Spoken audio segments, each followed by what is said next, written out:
नमस्कार दोस्तों, स्वागत है आप सभी का हमारे चैनल पर। अभी तक की सारी बड़ी और जरूरी खबरें हम आपके लिए लेकर आए हैं, तो चलेंगे एक एक बड़ी खबर की ओर। लेकिन उससे पहले अगर आप मानते हैं कि मोदी है तो हर चीज मुमकिन है, तो अभी कर दीजिए इस वीडियो को लाइक, चैनल को कर दीजिए सब्सक्राइब, बेल आइकॉन दबाइए, साथ ही कमेंट बॉक्स में लिख दीजिएगा जय हिंद। तो चलते हैं पहली बड़ी खबर की ओर दोस्तों, जहाँ पर आपको बताएंगे कि आत्मनिर्भर भारत के लिए 20 लाख करोड़ रुपए के आर्थिक पैकेज का ऐलान, बढ़ेगा लॉकडाउन। जी हाँ दोस्तों, पीएम मोदी से जुड़ी 10 बड़ी बातें आपको हम बताएंगे। उससे आगे बताएंगे दोस्तों, जहां पर गृह मंत्री अमित शाह ने कहा कि 130 करोड़ की शक्ति वाला भारत अगर ठान ले तो कुछ भी संभव। जी हाँ दोस्तों, बताएंगे ऐसा क्यों कहा और किसने क्या कहा। साथ ही दोस्तों आपको बताएंगे जहां पर चीन को सबक सिखाने के लिए प्रधानमंत्री मोदी ने चला लोकल वोकल का दांव। जी हाँ दोस्तों, बताएंगे क्या है ये। उससे आगे बताएंगे जहां पर कोरोना से संक्रमित हुए पुतिन के प्रवक्ता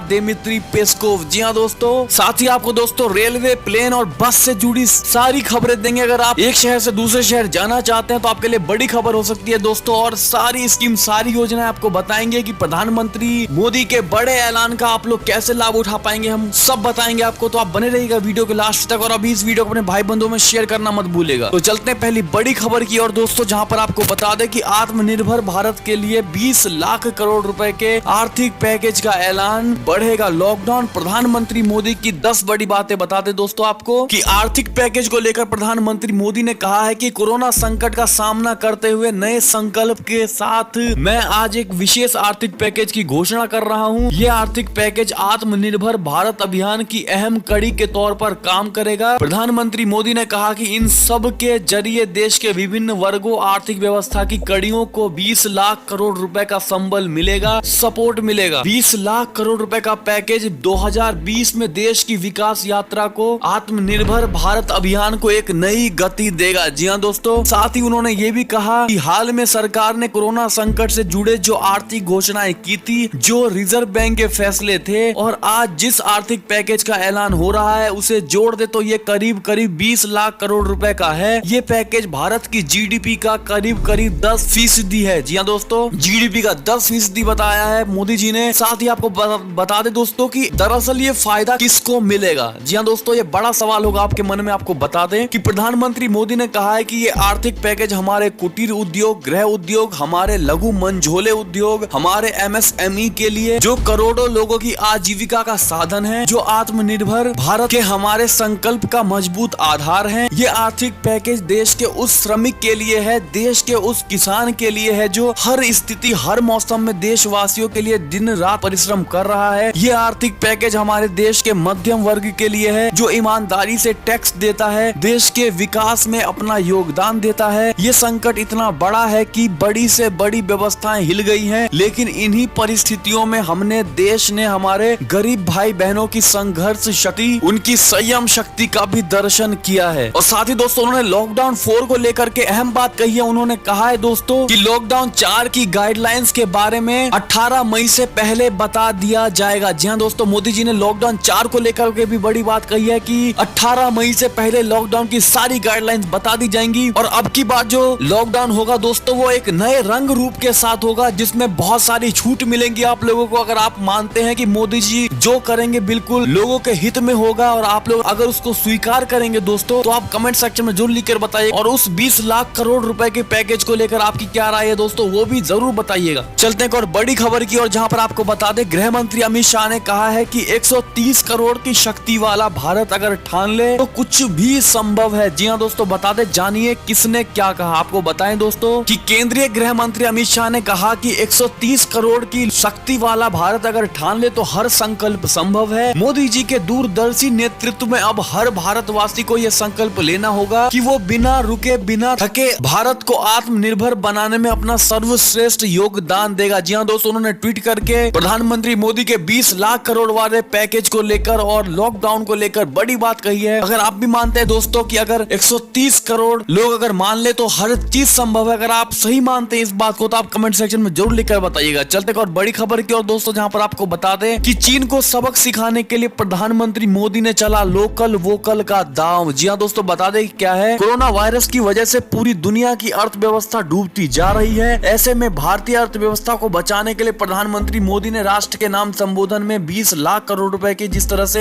आर्थिक पैकेज का ऐलान किया है। इस फॉर्मूले का मतलब है कि अब भारत दूसरे देशों पर अपनी निर्भरता को पहले के मुकाबले कम करेगा। देश में अब स्थानीय स्तर पर लोगों को स्वरोजगार के लिए अवसर मुहैया कराते हुए उस क्षेत्र में निर्मित सामानों के इस्तेमाल पर जोर दिया जाएगा ताकि चीनी उत्पादों के दबदबे को कम किया जा सके। प्रधानमंत्री मोदी ने इसके लिए पीपीई किट का भी उदाहरण दिया है। जी हाँ दोस्तों, आपने सुना होगा। और इसी प्रकार से दोस्तों चीन से रिश्ता खत्म करने को लेकर प्रधानमंत्री मोदी ने ज्यादा जोर दिया। अगर आप मानते हैं कि ये बिल्कुल सही रहा, मोदी जी दिखा रहे हैं अपने भारतवासियों को और बिल्कुल सही कर रहे हैं दोस्तों, तो आप जरूर बताइएगा इस चीज को लेके। चलते एक और बड़ी खबर की और दोस्तों, जहां पर आपको बता दें कि कोरोना से संक्रमित हुए पुतिन के प्रवक्ता दिमित्री पेस्कोव मॉस्को के अस्पताल में हुए भर्ती। जी हाँ दोस्तों, आपको बता दें कोरोना महामारी से जूझ रहे रूस में संक्रमण तेजी से बढ़ता जा रहा है। अब मॉस्को में सत्ता के गलियारों में भी कोरोना वायरस अपनी दस्तक दे चुका है। क्रेमलिन के प्रवक्ता दिमित्री पेस्कोव भी कोरोना पॉजिटिव पाए गए हैं। RIA न्यूज एजेंसी के मुताबिक पेस्कोव कोरोना संक्रमित पाए गए हैं। दिमित्री पेस्कोव को मॉस्को के एक अस्पताल में भर्ती कराया गया है। जी हाँ दोस्तों, चलते और बड़ी खबर की ओर, जहां पर आपको बता दें ब्रिटेन के प्रधानमंत्री ने चेतावनी दी है, हो सकता है कि कोरोना वायरस की वैक्सीन कभी ना बने। जी हाँ दोस्तों,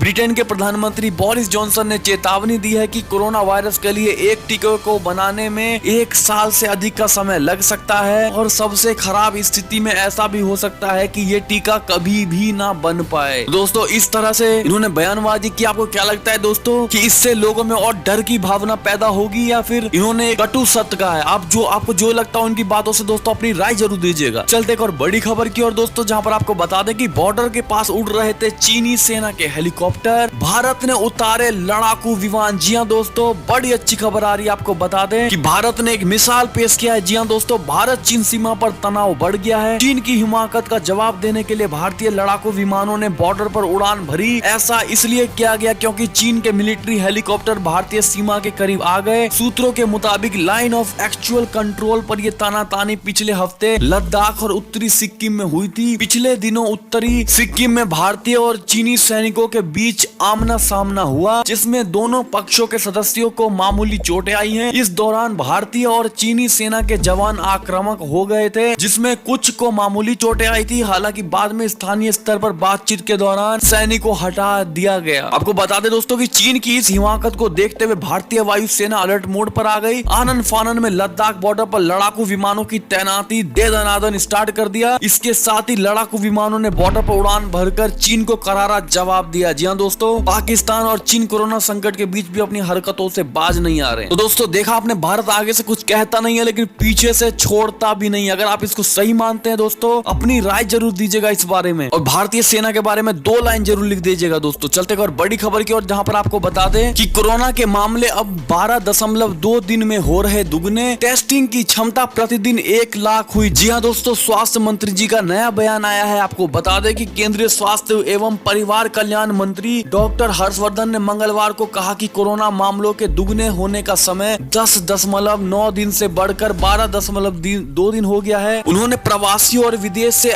लोगों की वापसी को देखते हुए निगरानी बढ़ाने और संक्रमित से संपर्क में आए लोगों की तलाश करने की आवश्यकता पर बल दिया है। चलते एक और बड़ी खबर की और दोस्तों, जहां पर आपको बता दें कोलकाता में कल से शुरू होंगी कई बस सेवाएं और ऐप आधारित कैब सर्विस भी शुरू होंगी। जी हाँ दोस्तों, बहुत लोगों का ये सवाल आ रहा था कि सर आप सिर्फ रेलवे और फ्लाइट्स के न्यूज बताते हैं, आप बस के लिए नहीं बताते। तो दोस्तों आपको बता दें कि ये कोलकाता से बड़ी खबर आ रही है, जहां पर आज से शुरू होंगी कई बस सेवाएं। जी हाँ दोस्तों, लॉकडाउन 3 के बीच 13 मई से कोलकाता में बस और ऐप आधारित कैब सर्विस शुरू होने जा रही है। बताया जा रहा है कि राज्य परिवहन निगम 15 रूटों पर सरकारी बसें चलाएगा। वहीं app cab Kolkata, Bidhannagar, Barrackpore, Howrah city क्षेत्रों में भी चलेगी। ऐप कैब में सिर्फ 2 यात्रियों के बैठने की अनुमति है। दोनों सवारियों को पीछे की सीट पर दूरी बनाकर बैठना होगा। साथ ही ऐप कैब में यात्रा करने के लिए यात्रियों को ई पास की आवश्यकता होगी। जी हाँ दोस्तों, अगर आपको अन्य राज्यों में भी बस से जुड़ी खबरें चाहिए तो आप हमें कमेंट सेक्शन में जरूर लिखकर पूछ सकते हैं। चलते और बड़ी खबर की और दोस्तों, जहां पर आपको बता दें कि चीन को अभी तक का सबसे बड़ा कूटनीतिक संदेश। जी हाँ दोस्तों, कोरोना से निपटने के लिए भावी पारदर्शी नीति बनाने पर जोर। जी हाँ दोस्तों, कोरोना ने सिर्फ 3 महीने में दुनिया के हेल्थ व इकोनॉमिक सिस्टम की जड़ें हिला दी हैं। अब यह साफ हो गया है कि इस महामारी का दुनिया के कूटनीतिक माहौल पर भी बहुत बड़ा असर होने वाला है। अमेरिका के विदेश मंत्री माइकल पोम्पियो ने एक साथ भारत, जापान, दक्षिण कोरिया, ऑस्ट्रेलिया, इजराइल और ब्राजील के विदेश मंत्रियों के साथ बैठक करके चीन को अभी तक का सबसे बड़ा संदेश दिया है। जी हाँ दोस्तों, बैठक में जहां कोरोना को लेकर ज्यादा पारदर्शिता बरतने का मुद्दा उठा, पोम्पियो के आग्रह पर बुलाई गई विमर्श को अमेरिकी राष्ट्रपति डोनाल्ड ट्रंप की तरफ से चीन पर लगातार निशाने साधने की रणनीति के अगले चरण के तौर पर देखा जा रहा है। जी हाँ दोस्तों, अगर आप मानते हैं कि इसी तरह से सारे देश को मिलकर चीन के खिलाफ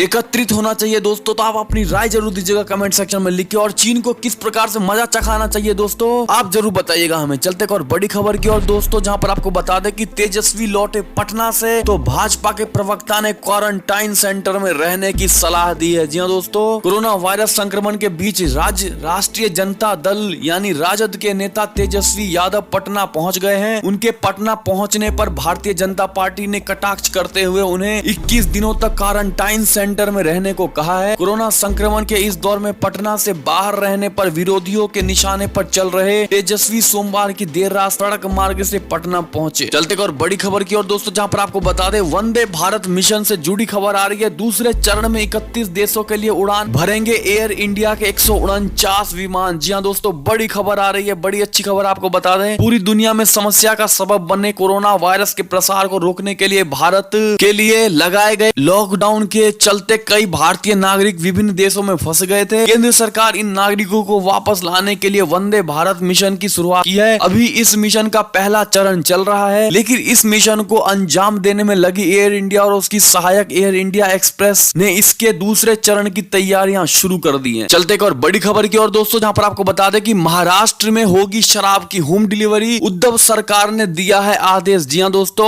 देश में कोरोना वायरस के सबसे अधिक प्रभावित राज्य महाराष्ट्र में शराब की होम डिलीवरी की इजाजत राज्य सरकार ने दे दी है। हालांकि ये डिलीवरी लाइसेंस प्राप्त दुकानें ही कर सकेंगी। जो शख्स शराब की डिलीवरी करने जाएगा उसे मास्क और ग्लव पहनना होगा और सैनिटाइजर का भी इस्तेमाल करना होगा। जी हां दोस्तों, सरकार का ये आदेश लॉकडाउन की अवधि के दौरान तक ही रहेगा। अगर आप दोस्तों शराब की दुकान को खोलने को सही या गलत जो भी मानते हो, अपनी राय जरूर दीजिएगा दोस्तों। चलते और बड़ी खबर की और जहां पर आपको बता दें कि भारतीय रेलवे ने बुकिंग के पहले दिन 16 करोड़ रुपए की है कमाई। जी हां दोस्तों, बड़ा आंकड़ा सामने आया। आपको बता दें कि पैसेंजर मेल और एक्सप्रेस ट्रेन सेवाओं को निलंबित करने के लगभग 2 महीने बाद 15 जोड़ी स्पेशल ट्रेनों के लिए बुकिंग शुरू करने वाली भारतीय रेलवे ने सोमवार को बुक किए गए 45,500 से अधिक टिकटों से 16 करोड़ 15 लाख रुपए कमाए हैं। जी हां दोस्तों, तो ये बड़ी खबर आ रही थी। चलते और बड़ी खबर की और दोस्तों, जहां पर आपको बता दें कि Modi phobia club in Islamophobia card के जरिए साजिश का ताना बाना बुन रही है। जी हां दोस्तों, मुख्तार अब्बास नकवी का बड़ा बयान आया है। आपको बता दें, केंद्रीय अल्पसंख्यक कार्य मंत्री मुख्तार अब्बास नकवी ने कहा है कि प्रधानमंत्री नरेंद्र मोदी के